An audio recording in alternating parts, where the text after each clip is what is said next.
Welcome back. This is Este, Eres, I'm Jesus Hernandez on Latino USA Television. We're talking about success and what does it take to be successful in life. Our guest is Omar Romandia. Omar Romandia is a DACA resident. DACA refers to Deferred Action of Childhood Activities. There are 538,000 of them in the United States. Omar, you've been here in this country for some time. Tell me about you coming here or your parents bringing you here. Tell me about their desire for you. That's a great question, and it's a story that I've come to learn in bits and pieces over the years. I think probably because of the heaviness that comes with the journey, given that some folks travel by car, sometimes folks overstay their visas, and then they remain in the country. In the case of my parents and I, we literally crossed the desert. My parents were in their late teens. I was a little over a year old. So I don't remember, but I kind of just, my first memories were in the United States, and in particular Arizona. And so despite the fact that I was born in Tijuana, Mexico, I consider Arizona to be home. What was your mom and dad's thinking when they brought you here? What do you think? We actually recently had that conversation over the summer. I just, out of curiosity as their son, I was like, ¿Qué estaban pensando? Both comically, ¿Qué estaban pensando? Them being in their late teens and making that commitment to essentially not know whether they would be seeing their families, their friends, and what they considered to be home for quite some time, and leaving Mexico. And they just saw hope. They saw, as many folks say, the grass is always greener on the other side. And I think something, now being in the United States and particularly living through the political climate that we're in, I think they've come to learn that the grass is greener where you water it. And they've come to cultivate as well as they could. How old are you, Omar? I recently turned 34. 34 years old. Now, in 34 years, you've been through the educational system, you've seen business, and you've seen this political world that is now what it is today in the United States. What are the challenges that you faced as you went through the educational system to get the benefits that you feel you deserve?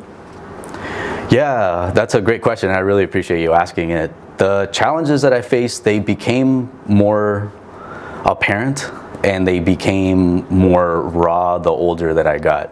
And I think it was when I became aware of the structural inequalities that exist as students persist in their educational journey. So for example, my K through 8 journey, I'm a product of the public education system, was fortunate to have attended the Alhambra School District, in particular Alhambra Traditional School, which provided me with a great foundation. But suddenly, especially at the high school level and particularly at the university level, I suddenly began to see less and less of people that looked like me and spoke the language and were aware of the culture, the cultural bonds, the cultural norms. And it could be very isolating. I think sometimes people look, justly so, look at academic impediments and academic challenges. There are also social challenges in not feeling like you have a community, particularly as you move forward in your educational journey from the bachelor's and especially at the graduate level. What about the benefits that American students receive? You obviously weren't privy to those. Where did you get your funding? Where did you get your encouragement in the educational system? Yeah, I'll answer that. I'll answer it beginning with the encouragement, and that came from home. My home was my first classroom, and my parents, no ifs, ands, or buts, I'm going to college. Vas a ir a la universidad. And high school is oftentimes when undocumented and mixed status students find out about their status because suddenly they're not able to apply for public funding, federal funds, FAFSA being included. And so I had to knock on a lot of doors, and I wasn't shy to do it. And originally the institution that I wanted to pursue my bachelor's education was at Arizona State University, but at the time I was considered an out-of-state student, so I would have to pay double tuition. And so I just so happened to knock on the door at Grand Canyon University. They saw my grades and I got a full ride. However, I wasn't studying what I wanted to. And that's where things got a little interesting. I'm happy to continue talking about that, but yeah. Well, let's talk about who you are now. You are in the process of becoming a PhD. That's right. That's right. Never would have thought. You are going to get your doctoral degree here pretty soon. By right. next year this time, you'll be Dr. Omar Romandia. That's right. Correct? Yeah, that's right. What is your plans? So I have 3 overarching plans. So during my journey at the university, during my bachelor's, my academic studies during my bachelor's, I was working in information technology. So I was a computer technician. And I've always had a heart for it, mostly because, I love working with my hands, but also growing up, my dad would fix VCRs and tube TVs. I'm sure a lot of the viewers don't even know what I'm talking about, or have never had to return or rewind the cassette tape. And so technology's always been a huge passion of mine, and also college access. So myself knowing the challenges that I faced, there are numerous young adults that are facing those same challenges.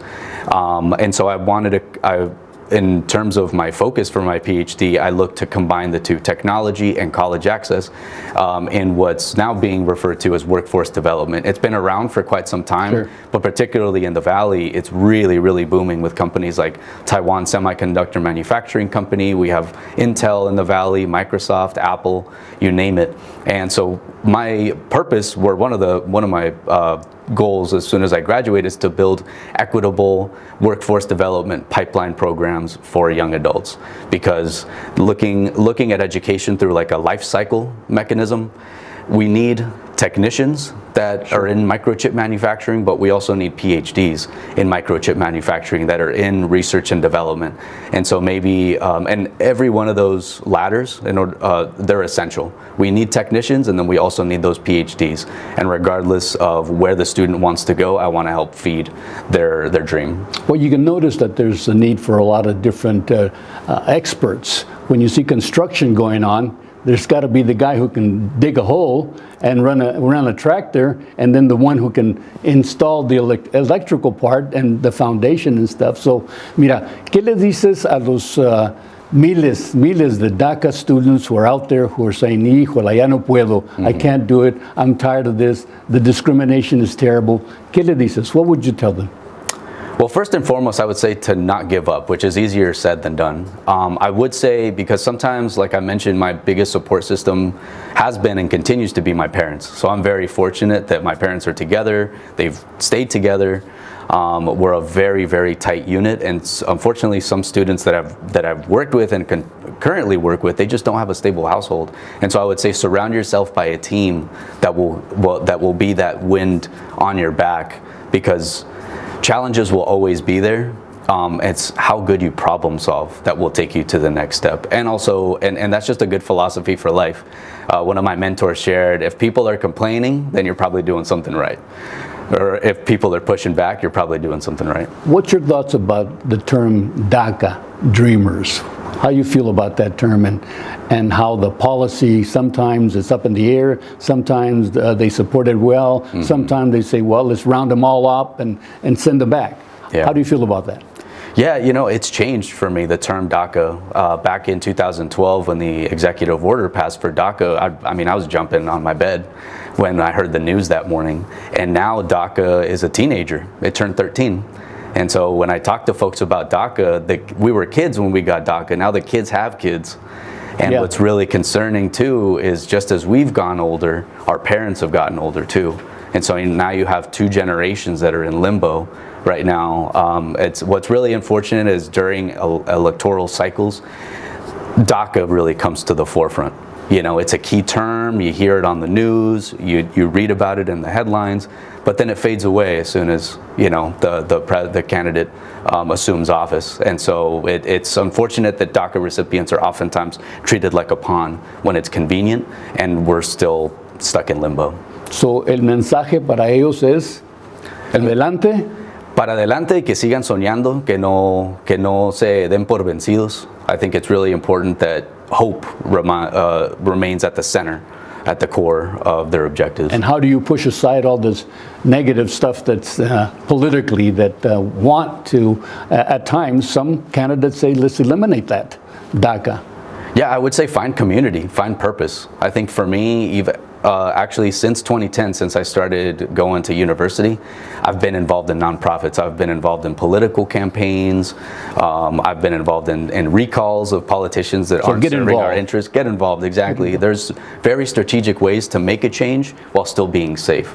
And I tell that to my students right now, given the political climate, depending on what you post, be very careful. Even going to rallies and political protests, that can be a little dangerous too for undocumented and documented students. So, but there are different avenues to create change. So that's where the creativity comes in. Tell me about the university you've been attending where you're working on your doctoral degree. Absolutely, yeah. So the University of Connecticut, it's quite a ways away, about a little over 2,500 miles from here, from the Valley. Very beautiful institution, very few people of color, but actually one of the main reasons why I decided to pursue my education, my doctoral education at the University of Connecticut, is because I saw a need to help undocumented students on campus. And so I am a part currently of a committee to support undocumented students on campus, both undergrad and graduate. And we create workshops for faculty and staff in order to learn more about how to support these students, because I didn't have that guidance. I'm first generation college student, and so I was asking a lot of questions, but it can be hard for youth to ask questions. Sometimes they're shy, it's a system they're not familiar with. It's a system that their folks aren't familiar with either. And so I just saw a really big need, and we've done really incredible work at UConn. A lot more to be done still. But it's been exciting. Muchas gracias, Omar Romandia, a doctoral student from the University of Connecticut, right? That's right, go Huskies. Gracias for being here on Este, Eres, That's it for this edition of Este, Eres I'm Jesus Hernandez. Hope to see you soon. Este, Eres on Latino USA Television.